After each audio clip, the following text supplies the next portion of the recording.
It is late autumn 1921 and the famous American dancer Isadora Duncan arrives in Moscow.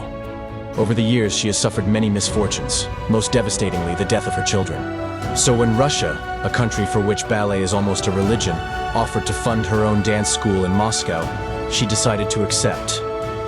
But everything takes on a completely different dimension when she meets the poet Sergei Yesenin, a star of Russian poetry. They fall in love, and the wedding takes place the following spring. But as he will see, even this time the wheel of fortune does not turn in her favor.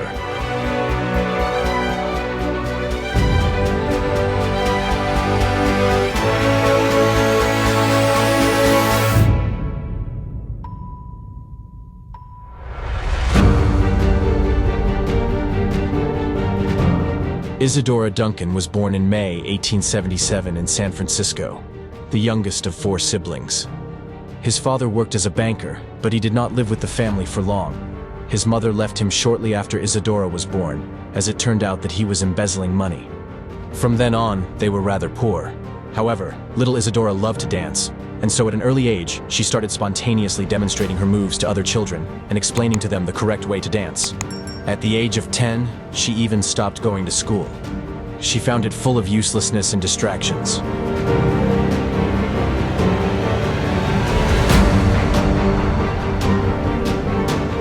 Isadora's love of dance endures, and by the second half of the 1890s, she has already honed her own style. Her movements, however, bear only a distant resemblance to the dance typical of the late 19th century. Classical ballet always seemed contrived and unnatural to her, so she danced differently, in loose and often translucent gowns reminiscent of a Greek toga and always barefoot. With her hair down and her hands above her head, she looked almost like a pagan goddess. She jumped around the stage, ran from side to side, and tried to convey to the audience her emotions or even natural phenomena, such as the movements of the sea.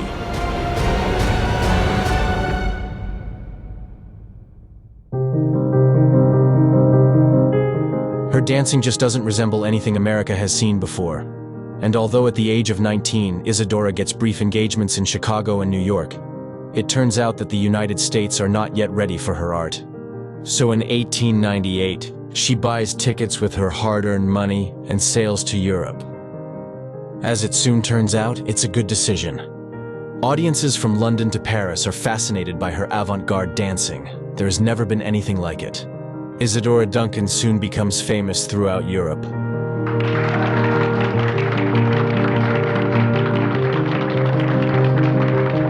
Despite having almost no education, she learns French and German fairly quickly, and begins to move in artistic and intellectual circles. In 1904, she fulfills her dream. She opens her own dance school in Germany. Her little charges are nicknamed Isadorables, and she later adopts 6 of them. The only problem is that she celebrates success, but she's not very good with money. So her academy loses money and she herself is famous but in debt. Her love life is also quite complicated. In 1905, she meets the stage designer Gordon Craig, and in September next year, she gives birth to a daughter, Deidre Beatrice. But the relationship soon ends. Craig urges her to curtail her dancing activities, while he himself is married. Isadora leaves him and soon finds a replacement, the son of a wealthy sewing machine manufacturer, Paris Singer.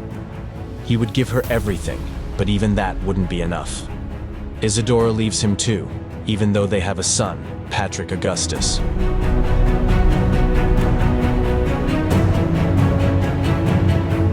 But the failed relationship is nothing compared to the tragic event that takes place in 1913. On a Saturday, Isadora sends the 2 children and their nanny for a drive around Paris. But during the journey, the car's engine dies. The chauffeur gets out and begins to repair the fault, but he forgets to apply the handbrake. And so, when the engine starts again, the car starts down the hill and ends up in the Seine River. Both children and the nanny drown.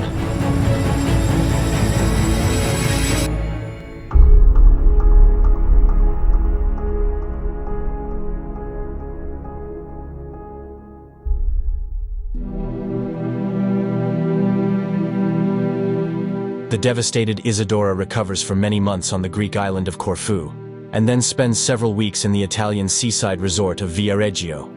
In a desperate attempt to fill the void left by her loved ones, She begs a random Italian to make her another baby. She does become pregnant with him, but in August 1914, soon after the birth, the baby dies.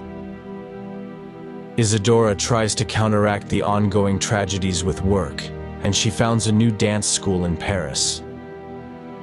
But in the meantime, World War I had already begun in Europe, and Isadora, now 37, moves back across the ocean. She spends the next 7 years in her native America.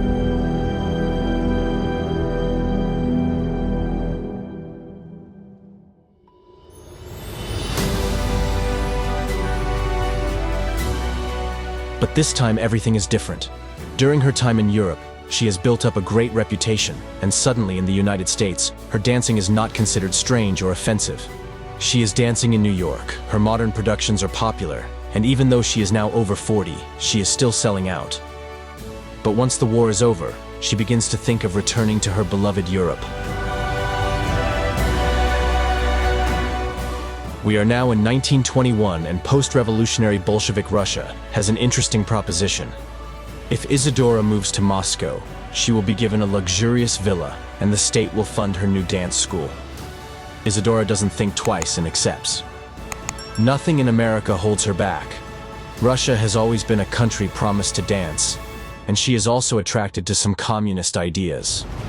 She doesn't believe the reports of poor conditions and famine.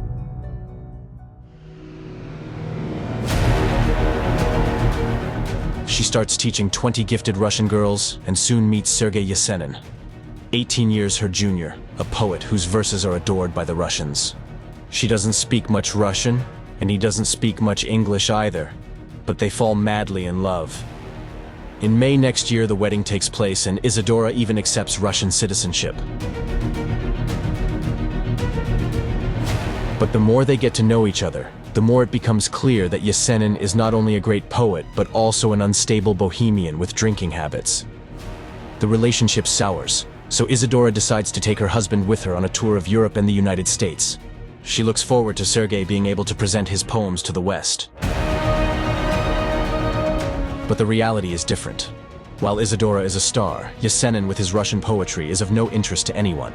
He begins to drink even more than before, and when they return to Moscow, their relationship finally ends. Then 2 years later, Yesenin is found dead in a hotel room in Leningrad. According to the official version, he hanged himself. But there is also speculation that the unpredictable poet was removed by the Bolsheviks. Isadora is back in France by now. In 1924, Russia had stopped financially supporting her school, and she had finally awakened from her illusions about communism.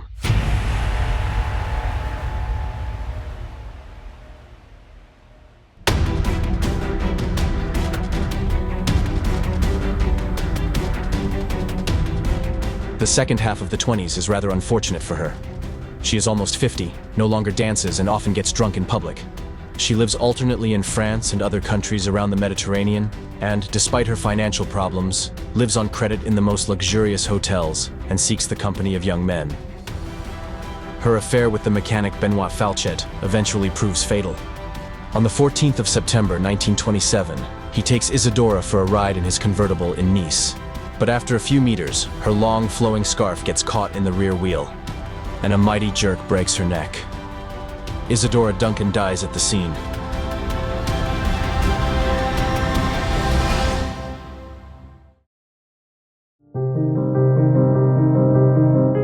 Her whole life, and her bizarre death, resemble a great theatrical performance in which nothing is missing. Great loves, dramas, tragedies, famous people and world politics that enter into human destinies and turn them into mere pieces on the chessboard of history. Modern dance pioneer Isadora Duncan has experienced enough of everything. This is well illustrated by a statement from the last period of her life. "I was loved like no other woman. Geniuses, poets, millionaires, artists, musicians, they all wanted me. And now there's no one to lend me $25.